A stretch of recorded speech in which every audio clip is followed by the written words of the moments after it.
नमस्कार, मैं अखिलेश गुप्ता मेरे YouTube चैनल पर एक बार पुनः आपका स्वागत करता हूं। मैंने इस वीडियो से पहले 2 वीडियो आपके लिए प्रस्तुत किए थे कि जनाधार में रजिस्ट्रेशन कैसे करें, भाग 1 और भाग 2। इन दोनों भागों में मैंने जनाधार में आसानी से कैसे रजिस्ट्रेशन करवाया जा सकता है, इसके बारे में आपको बताया था। अब जनाधार में रजिस्ट्रेशन हो जाने के बाद हमें आरजीएचएस में रजिस्ट्रेशन करवाना है। तो आरजीएचएस में रजिस्ट्रेशन से पहले हमें जनाधार का रजिस्ट्रेशन जरूरी है, इसीलिए मैंने पहले जनाधार में रजिस्ट्रेशन के बारे में आपको बताया था। तो आइए आगे चलते हैं। सबसे पहले सेवानिवृत्त अधिकारी और कर्मचारी जिनके पास एम्प्लॉय आईडी है, आरजीएचएस में अपना रजिस्ट्रेशन कैसे करें। यहाँ मैं आपको बता दूं कि एम्प्लॉय आईडी 2010 के बाद शुरू हुआ था, परंतु जो अधिकारी और कर्मचारी सेवानिवृत्त हो चुके हैं और 2018 के बाद जिन्होंने एसएसओ लॉगिन को अपने एम्प्लॉय आईडी से कभी नहीं खोला है, उनके एम्प्लॉय आईडी निष्क्रिय हो गए हैं। इसलिए उनका रजिस्ट्रेशन कैसे होगा यह मैं आगे आपको बताऊंगा। जिनकी एम्प्लॉय आईडी कार्य कर रही है उससे मैं शुरू करता हूं। तो सबसे पहले हम एसएसओ लॉगिन पे जाएंगे। यहाँ पर आप देख रहे हैं कि डिजिटल आइडेंटिटी और पासवर्ड हमें भरना है और कैप्चा भरना है। तो ये मैंने तीनों चीजें इसमें भर दी हैं और जब हम इसको लॉगिन करेंगे तो हमारे पास सामने ये स्क्रीन आ जाएगा। इस स्क्रीन में आप देख रहे हैं आरजीएचएस आपको नजर आ रहा है, लेकिन इससे पहले सबसे कॉर्नर में आपको दिखेगा, यहाँ पे 4 लाइनें आपको दिखेगी।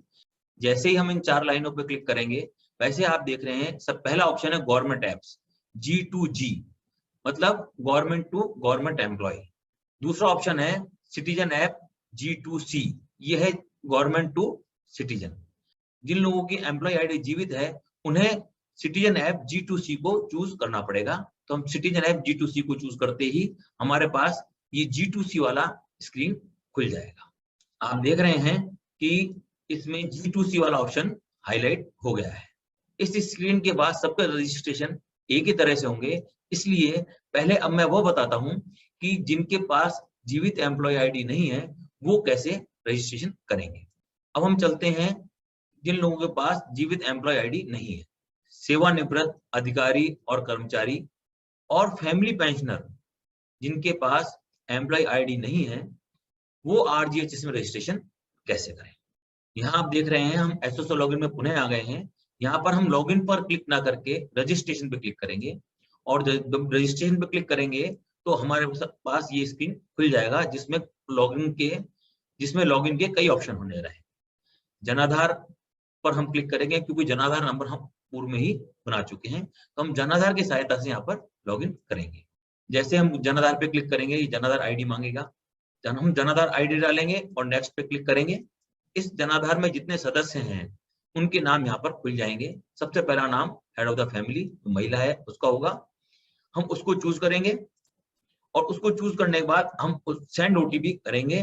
तो महिला जो मुखिया महिला है उसके मोबाइल पर ओटीपी आएगा। तो हमने क्लिक किया, महिला मुखिया के मोबाइल पे ओटीपी आया, हमने यहाँ ओटीपी डाल दिया, वेरीफाई ओटीपी करेंगे। ऐसे तो हमें एक यूजर आईडी प्रपोज करेगा। हम यहाँ पर ये राइट का बटन जो दिख रहा है इसको जब क्लिक करेंगे और अगर वो आईडी अवेलेबल है तो ये हमें आगे पासवर्ड के लिए खोल देगा। तो जैसे हमने इस पर क्लिक किया आप देख रहे हैं इसने एक्सेप्ट कर लिया और हमें पासवर्ड जनरेट करने के लिए ले गया है। यहाँ पे हमें 2 बार पासवर्ड डालना पड़ेगा, 1 बार और 2 बार।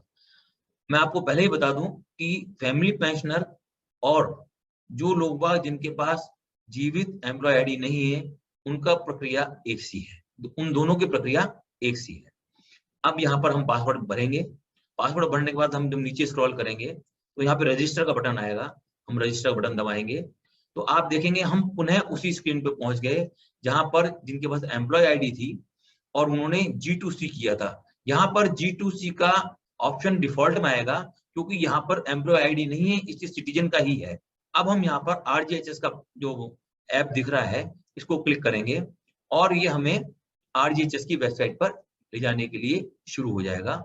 सबसे पहले यहाँ पे सेंड एनीवे इसको हम क्लिक करेंगे तो ये आरजीएचएस की साइट यहाँ पर खुल गई। हम इसको बंद करेंगे। अब आप देख रहे हैं कि रजिस्टर एज पेंशनर का बटन आपके सामने आ गया है। और देखिए इस पे दोनों चीजें लिखी हुई, register as pensioner and family pensioner, अर्थात दोनों के रजिस्ट्रेशन करने का तरीका यही है। हम जब हम इस पे क्लिक करेंगे तो हमसे पूछेगा क्या आपके पास जन आधार आईडी है, हम इस पर क्लिक करेंगे और जन आधार आईडी हम इसमें भर देंगे। जन आधार आईडी भर के हम जब इस पे कंटिन्यू करेंगे तो हमारे जन आधार में जितने मेंबर्स हैं उन सबकी डिटेल यहाँ पर खुल जाएगी, नाम आएगा, उनकी डेट ऑफ बर्थ आएगी, उनका मेंबर आईडी आएगा। अब यहाँ पर हमें या पेंशनर है या फैमिली पेंशनर है उसे चूज करना होगा। कृपया ध्यान दें, यहाँ पर मुखिया को नहीं, जो पेंशनर है या फैमिली पेंशनर उसको हमें चूज करना होगा। तो हमने यहाँ पे पेंशनर को चूज किया। जब हम कंटिन्यू का बटन दबाएंगे तो आप देख रहे हैं कि पेंशनर के लिए please select the category of pensioner and provide PPO number and date of joining and date of retirement. ये सूचना हमें अब यहाँ पर भरनी है। पेंशनर का नाम यहाँ आ जाएगा। अब कैटेगरी सेलेक्ट करनी है, हम यहाँ कैटेगरी क्लिक करेंगे तो pensioner RCS pensioner rule under 1996 को हमें सेलेक्ट करना है। और जो फैमिली पेंशनर है उसके लिए हमें चूज करना पड़ेगा family pensioner PCS pensioner rules 1996। तो फैमिली पेंशनर के लिए जब ऑप्शन आएंगे वो आपको सामने पीपीओ नंबर पूछेगा, हम आपको पीपीओ नंबर डाल देंगे। आगे हमने यहाँ पर डेट ऑफ ज्वाइनिंग और डेट ऑफ रिटायरमेंट दोनों डाल दी, पीपीओ नंबर डाल दिया। और जब हम इसको वेरीफाई करेंगे तो वेरीफाई करते ही ये हमारे को पूरी फैमिली की डिटेल खोल देगा। अब यहाँ पर सबसे पहले जो नाम होगा वो पेंशनर का होगा, ना कि जन आधार की मुखिया का। आप देख रहे हैं पेंशनर का यहाँ पे डिटेल आ गई है और कोई भी हम यहाँ पे संशोधन अब नहीं कर सकते हैं। हमने जो संशोधन करने थे वो पहले ही कर दिए।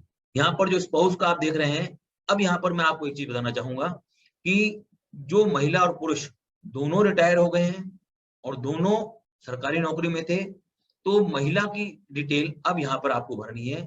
ये इस गवर्नमेंट एम्प्लॉय, यहाँ पे आएंगे, आप इस पे क्लिक करेंगे, जैसे आप इस पे क्लिक करेंगे वैसे ही ये जो आपकी पेंशनर वाली विंडो है ऐसी ही विंडो खुल जाएगी और वहां पे उस महिला का पेंशन का तरीका कौन सा है, pension, PPO number, date of joining, date of retirement आप भर देंगे तो दोनों का रजिस्ट्रेशन एक साथ आरजीएचएस में हो जाएगा। और यहाँ विशेष तौर से आपको बता दूं मैं कि दो बच्चे मैंने चूज किए हैं, इनकी उम्र 25 साल से कम है और दोनों पढ़ रहे हैं जिनकी कोई इनकम नहीं है।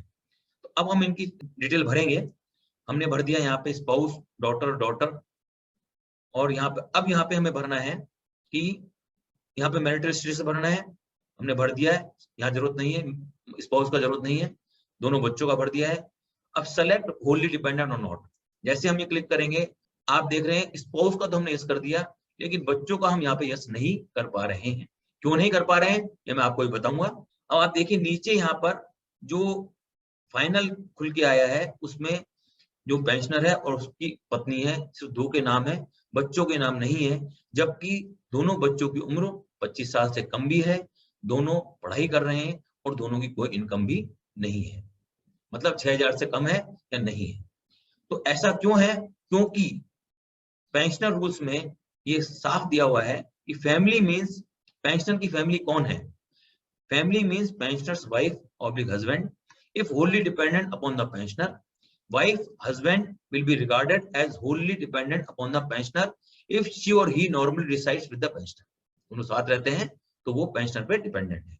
In case the pensioner has son or sons or unmarried daughter or daughters suffering from any disorder or disability of mind or is physically crippled or disabled, मतलब differently abled, अगर कोई संतान डिफरेंटली एबल्ड है और वो pensioner पर ही medical facility के निर्भर है तभी वो आपके आरजीएचएस में आएगा। आप देखिए मैं पुराना वापस जाता हूँ कि आप देखिए इसमें यहाँ पर स्पेशली एबल्ड और डिसेबल्ड का यहाँ पे कॉलम दिया हुआ है और इसमें हम यहाँ पे चूज कर सकते हैं। अगर स्पेशली एबल्ड है तो ये डिपेंडेंट में आ जाएंगे, अदरवाइज डिपेंडेंट में नहीं आएंगे। तो अपन ने देखा कि इसमें क्रिपल्ड और disabled so as to render him और her unable to earn a living, he or she will regarded as member of him for the purpose of medical facility available under the scheme. सिर्फ वही लोग RGHS में सुविधा पा सकते हैं जो स्पेशली एबल्ड है। अब हमने यहाँ पे एक चेक बॉक्स है अपनी कंसर्न देने का, हमने इसको क्लिक कर दिया, सबमिट कर दिया। जैसे हम सबमिट करेंगे वैसे ही हमारे सामने ये विंडो खुल के आ जाएगी। You have successfully registered, facility of downloading E card will be commencing soon. जैसे ही ई कार्ड की फैसिलिटी आएगी मुखिया के रजिस्टर्ड मोबाइल नंबर पर मैसेज आ जाएगा, आप साइट पर जाएंगे आरजीएचएस की और ई कार्ड डाउनलोड कर लेंगे। देखिए आप कितना आसान था। इस वीडियो के संबंध में अगर आपको कोई जानकारी चाहिए या कुछ और सवाल आपके हैं तो कृपया मुझे इस मेल आईडी पे लिखिए।